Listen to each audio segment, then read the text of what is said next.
Man, it just keeps getting worse for Donald and Melania Trump, but specifically Donald Trump, because last night at the state dinner with King Charles and his wife, Donald Trump was seen trying to grab and hold Melania's hand, but she did something that she has done in public before, which was essentially drop it, slap it away. So Harry J. Sisson just caught Trump in another deeply uncomfortable moment with Melania, and honestly, it's getting harder to ignore. We're talking about hand-dropping, awkward marriage jokes, and now the FCC going after ABC over Jimmy Kimmel. This is peak dysfunction on the world stage. She looked disgusted with Donald Trump, and all of it was in public, in front of the media. All of it was caught on camera, and the very happy relationship doesn't seem to be so happy. So I want to show you this clip of Melania just embarrassing her husband on the world stage in front of a significant world leader. State dinners are high-stakes diplomatic theater where every gesture gets analyzed by foreign governments. When your marriage looks this strained in front of King Charles, it signals chaos at the highest levels. Other world leaders are absolutely taking notes on this dysfunction. Donald Trump, while speaking to the media with King Charles behind him at the White House, tried to make a joke to Melania about their marriage that didn't really land with her. She gave him like a very small smirk and a very small laugh, but not much else. She came to America at 19, met my incredible father. We loved him so much. We all loved him. We loved her. We loved him, Fred, and they were married for 63 years. And excuse me if you don't mind. That's a record we won't be able to match, darling. I'm sorry. Just not going to work out that way. We'll do well, but we're not going to do that well.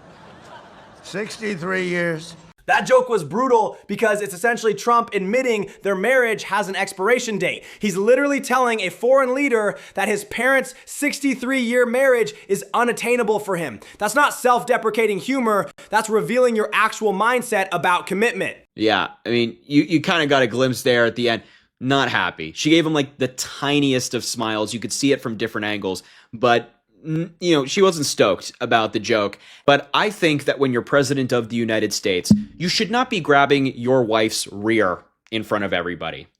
I don't think she agreed to that. I don't think she wants him doing that. I don't think she wants to be near him, as you'll see in the video I'm about to play of her dropping his hand. But when you're president of the United States, maybe not do that. And Trump knows exactly what he's doing here. It's not like he missed her back or anything like that. He went for what he was going for, what Donald Trump has done throughout his entire career. He's just a gross man. And so when I see something like this, I'm just like, ugh.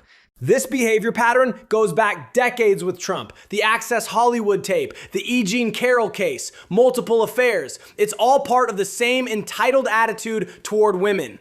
Doing this as sitting president shows he hasn't changed one bit despite the office. I don't think you should be doing this as president of the United States. Not behavior that I think you should be engaging in. And it seems like Melania made Donald Trump pay for the bad joke and for the groping. So in this clip, they are standing in front of a band that's playing for this state dinner. Donald Trump, as you can see at the beginning of the clip, is holding Melania's hand. That doesn't last for very long, and you just have to see it. It is so good. What makes this footage so damaging is that Melania clearly calculated this rejection. She waited for the cameras, made her disgust visible, then strategically cooperated when necessary. That's not accidental. That's sending a very deliberate message about their relationship. Oh my God, that is so awkward. That was like, you could see me cringing. I apologize for the cringe, but that's how I genuinely felt watching that video. Oh man, that was brutal. There was so much to go through there. So like she drops his hand, and I don't blame her because both of his hands now are covered in bruises and they're covered in makeup. So, not exactly something you want to be holding, And plus she just thinks that Donald Trump is disgusting, very obviously. The bruising and makeup detail is key here because it connects to Trump's ongoing legal stress and age. Multiple criminal cases, civil judgments, and the physical toll of being 78, Melania is literally recoiling from all of that baggage made visible. And then I noticed that you see her put on this smile right there that lasts for maybe like 3 seconds, and then it's gone. It's just, what a a brutal sequence of clips, and then Donald Trump, feeling embarrassed, tries to do the sly little, like, give me your hand back. He just, like, reaches over. He's not even looking at her, and he just hopes that she grabs on. And she does. She does hold his hand again as they walk toward the dinner that they're having. But is that not just an incredibly difficult clip to watch? That desperate hand-reaching attempt shows Trump knows he's losing control of the narrative. He needs her cooperation for political optics, but she's making him work for even basic public affection. It's a power dynamic completely flipped from his usual dominance. I mean, it's so funny how MAGA, like, tries to pretend that this is the lovely, happy couple. Give me a break. Just give me a break. It is such crap. It is such crap, especially with stuff like this happening. And I want to point out that it kind of seems like recently both Melania Trump and Donald Trump have not been on the same page, and they're having a couple of failures when they do get on the same page. MAGA spent years selling the fairy tale romance narrative, but this footage destroys that completely. When your own wife publicly rejects you during a state dinner, it undermines the strong family man image that still matters to suburban voters. And Donald Trump put out the statement calling for Jimmy Kimmel to be fired by ABC and Disney over a very mild joke he made. Melania Trump also put out a similar statement. But what I noticed, and I haven't gotten a lot of coverage, is the fact that their statement was many hours apart. I think around 3 hours. Melania Trump posted it at 10 a.m. Donald Trump posted his at around 1:26 p.m. So over 3 hours apart. That 3-hour delay in statements is huge because it shows their communications team isn't coordinated. In politics, message timing is everything. When spouses can't even sync their Twitter posts, it signals deeper organizational chaos throughout the administration. So it almost seems like Donald Trump didn't know that this statement from Melania was coming and then just came out with his own hours later, and they're just not on the same page. It's almost like they're just living separate lives, which could very well be the possibility. It very well could be the truth of what they're doing here, their current living arrangement. I think the worst kept secret in DC is that they sleep in different bedrooms, is what I've heard. That's the rumor on the street. Personal dysfunction absolutely affects governing. If Trump can't manage basic coordination with his wife, how's he handling complex foreign policy? The separate bedrooms rumor has been Washington gospel for years. This footage just confirms what insiders already know. We now know that the FCC, at the direction of Donald Trump, at the direction of the administration, is challenging ABC's broadcast licenses because of Jimmy Kimmel. They are expediting a review. According to Semaphore, the FCC on Tuesday said it's reviewing ABC's broadcast licenses, upping the pressure on the network's owner, Disney, which is, of course, again, under the microscope from the White House. Those ABC licenses were not slated for license review until 2028 at the earliest. Using the FCC as a political weapon against Disney is straight up authoritarian playbook. Broadcasting licenses are supposed to be independent regulatory decisions, not presidential revenge tools. This is exactly what press freedom advocates warned about with Trump's second term. It's because of Jimmy Kimmel, and I'm sure that DEI is part of it,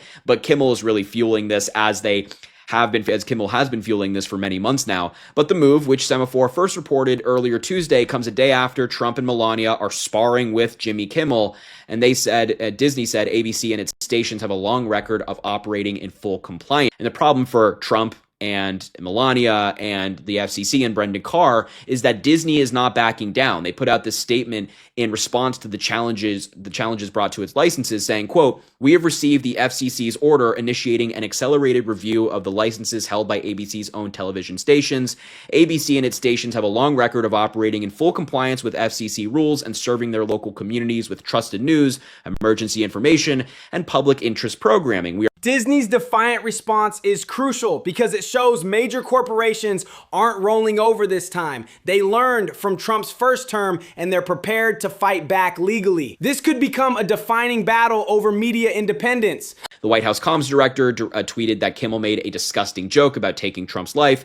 Kimmel did no such thing. His expectant widow bit about the First Lady was, as he said last night, about the fact that Trump is almost 80 and she's younger than I am. Of course, after a gunman ran toward the Hilton Ballroom, Trump and his allies have recontextualized the joke as a call to violence, but of course, it was not. The administration deliberately twists innocuous jokes into death threats to justify authoritarian crackdowns. They did this constantly in the first term. Take normal criticism, reframe it as violence, then use that as pretext for retaliation. It's a well-worn playbook. And this kind of got underreported as well. We talked about it on the show, but there was a miscommunication here or misreporting here. I don't know exactly what took place, but CNN was told about Melania's Epstein speech that Donald Trump got a heads up, that Donald Trump knew the speech was happening. On the other hand, MSNBC, otherwise known as MS Now, reported that actually Donald Trump did not know. The conflicting reports about the Epstein speech reveal either incompetent White House communications or deliberate secrecy between spouses. Either scenario is alarming when you're talking about the most powerful office in the world requiring basic internal coordination. So, according to MS Now's reporting, Trump didn't know the speech was happening. Melania just did it. According to CNN, Trump did know, and Melania just did it.